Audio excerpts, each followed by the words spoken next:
నుంచి అయితే వచ్చినో ఆ ప్రాంతానికి ఏ విధంగా నిధులను అందించి అభివృద్ధి చేయాలని అనుకుంటున్నానో పాలమూరు జిల్లాతో సమానంగా ఆదిలాబాదు జిల్లా అభివృద్ధి కోసం నిధులు ఇస్తానని చెప్పాను.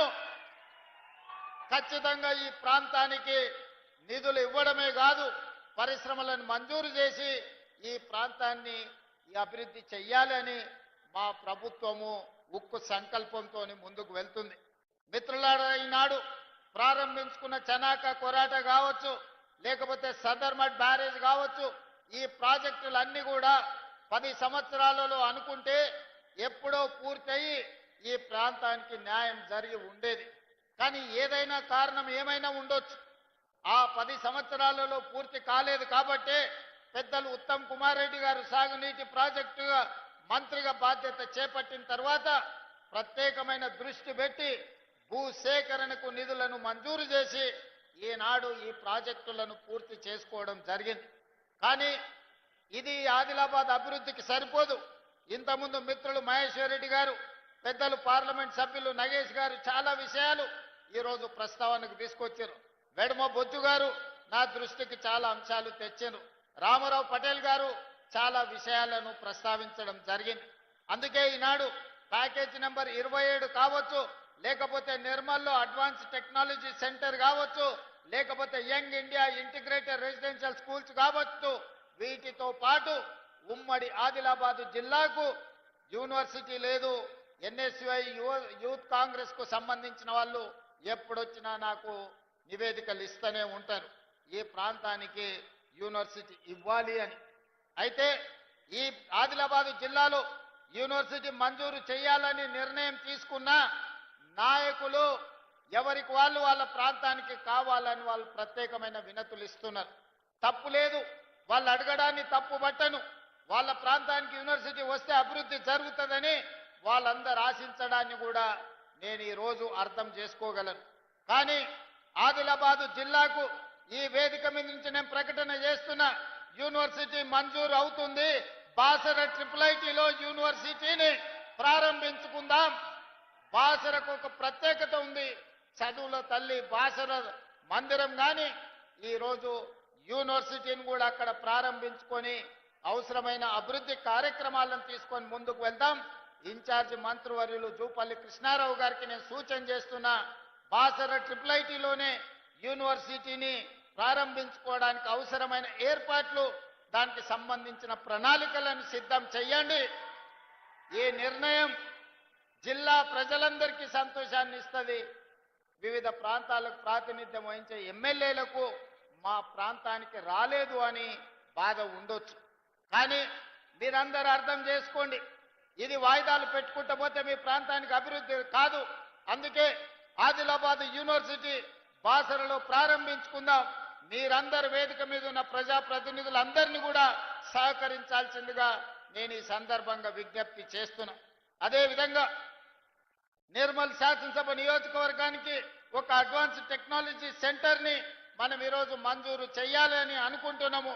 తప్పకుండా మీకు ఏటీసీని ఇస్తాం.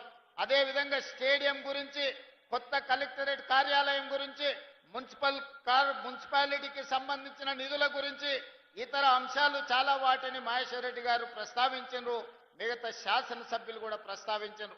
అందుకే పెద్దలు జూపల్లి కృష్ణారావు గారికి, పెద్దలు సుదర్శన్ రెడ్డి గారికి నేను సూచన చేస్తున్నా, ఈ సభ అయిపోయిన తర్వాత ఫిబ్రవరి మొదటి వారంలో మీరు ఈ ప్రాంతంలో ఒక 2 రోజులు ప్రత్యేకంగా సమావేశాన్ని ఏర్పాటు చేసి అధికారులతో ఎమ్మెల్యేలతో సమీక్ష చేసి, ఒక రోజు ప్రజాప్రతినిధులతోని సమీక్ష చేయండి. 2వ రోజు అధికారులతోని ఇది సాధ్యాల మీద చర్చించి సమీక్ష చేసి భూమి అందుబాటులో ఉందా లేదా వాటి వివరాలతో కూడుకున్న నివేదికను మీరు తీసుకొని రండి.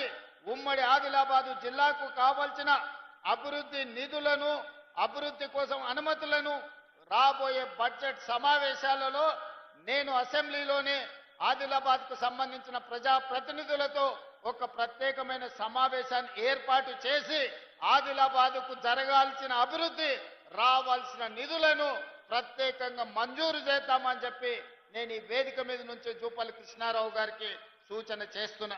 మిత్రులు మిత్రులారా, ఆనాడు డాక్టర్ వైఎస్ రాజశేఖర రెడ్డి గారు, శ్రీమతి సోనియా గాంధీ గారి నాయకత్వంలో మొదలుపెట్టిన Pranahita Chevella project, doctor Babasaheb Ambedkar Pranahita Chevella project ఆదిలాబాద్కు 2.5 లక్షల ఎకరాల నీళ్లు ఇవ్వాల్సి ఉండే. కానీ ఏదో ఆలోచన, లేకపోతే అది స్వార్థమా, లేకపోతే ఆలోచనలో ఉన్న లోపమా నాకు తెలీదు. కానీ 1,10,000 కోట్ల రూపాయలు ఖర్చు పెట్టినా ఇంకా 40-50 వేల కోట్ల రూపాయలు ఖర్చు పెట్టాల్సింది ఉన్నా ఆదిలాబాదుకు గోదావరి జలాలు రావడానికి సాధ్యం లేదు. అందుకే ఈనాడు మన ప్రభుత్వం వచ్చిన తర్వాత ఆలోచన చేసినాం. ఆదిలాబాదు రైతాంగానికి నీళ్లు ఇవ్వాలి అంటే తుమ్మిడిహెట్టి దగ్గర ప్రాణహిత చేవెళ్ల ప్రాజెక్టును కట్టాల్సిందే, కట్టి తీరవలసిందే.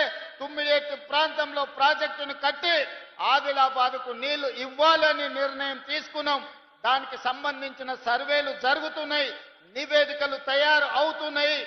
బడ్జెట్ సమావేశాల లోపు ఉత్తమ్ కుమార్ రెడ్డి గారికి సూచన చేస్తున్నా, ఈ తుమ్మిడిహెట్టి దగ్గర నిర్మించాల్సిన ప్రాజెక్టు సంబంధించిన సంపూర్ణమైన నివేదికను తయారు చేయండి.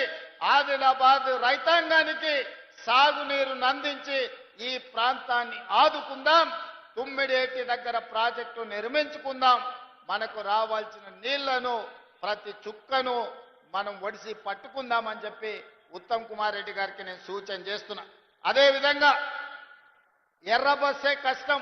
ఆదిలాబాద్ గూడాలలో ఇక్కడుండే పటేళ్లు చాలా మంది వచ్చి నన్ను కలుస్తుంటారు. సార్ మాకు పోవడానికి దారి లేదు, ఆ ఫారెస్ట్ ఆఫీసర్లు ఇల్లు కట్టుకొని ఇస్తలేరు, మా ఊరికి ఎర్ర బస్సు కూడా రావడం లేదని. అందుకే ఈనాడు ఆదిలాబాద్ ప్రాంతాన్ని ప్రత్యేకంగా గుర్తించి మిత్రులు పాయల శంకర్ ఆదిలాబాద్ ఎయిర్పోర్టుకు సంబంధించిన అంశాన్ని నగేష్ గారు, అదేవిధంగా వెడమ బొజ్జు గారు నా దృష్టికి తెచ్చారు. అందుకే ఆదిలాబాద్ జిల్లాకి ఎయిర్పోర్టు తీసుకొచ్చి ఎర్ర బస్సు రాని ఈ ప్రాంతానికి ఎయిర్ బస్సు తీసుకొచ్చి విమానాలను తీసుకొచ్చే బాధ్యత మన ప్రభుత్వం తీసుకుంటుంది. ఆదిలాబాద్ లో పెద్ద భారత ప్రధానమంత్రి నరేంద్ర మోడీ గారి చేత ఎయిర్పోర్టును ప్రారంభించుకుందాం. వారిని ప్రత్యేకంగా ఆహ్వానించి ఎయిర్పోర్టు కోసము శిలా ఫలకాన్ని ప్రారంభోత్సవ కార్యక్రమాన్ని చేసుకుందాం. ఒక్క ఎయిర్పోర్ట్ ఉంటే మన ప్రాంతం అభివృద్ధికి పూర్తి స్థాయిలో అనుమతులు రావు. అందుకే ఈ ప్రాంతంలో తెలంగాణ రాష్ట్రంలోనే అతి పెద్ద పారిశ్రామిక వాడను ఆదిలాబాదులో చేసుకుందాం. ఇన్ఛార్జ్ మంత్రి గారికి నేను చెప్పిన ఒక 10,000 ఎకరాల భూమిని ఆదిలాబాదులో సేకరించండి. ఈ దేశంలో ఉండే ప్రతి పరిశ్రమను ఆదిలాబాదు జిల్లాకు తీసుకొచ్చి ఇక్కడి నిరుద్యోగ యువతకు ఉద్యోగ ఉపాధి అవకాశాలు కల్పిద్దాం. ఈ ప్రాంతాన్ని ఒక అభివృద్ధి చెందిన పారిశ్రామిక కేంద్రంగా తయారు చేద్దాం. అప్పుడే మీ జిల్లాకు వచ్చిన ఎయిర్పోర్ట్, మీ జిల్లాకు వచ్చిన రోడ్లు, మీ జిల్లాలో కట్టే సాగునీటి ప్రాజెక్టులు, ఈ జిల్లాలో చదువుల కోసం ప్రారంభించుకున్న యూనివర్సిటీలు అన్ని కూడా ఈనాడు అభివృద్ధికి వేదికలుగా మారుతాయి. అందుకే వేదిక మీద ఉన్న వివిధ రాజకీయ పార్టీల ప్రజాప్రతినిధులకు నేను విజ్ఞప్తి చేస్తున్నా,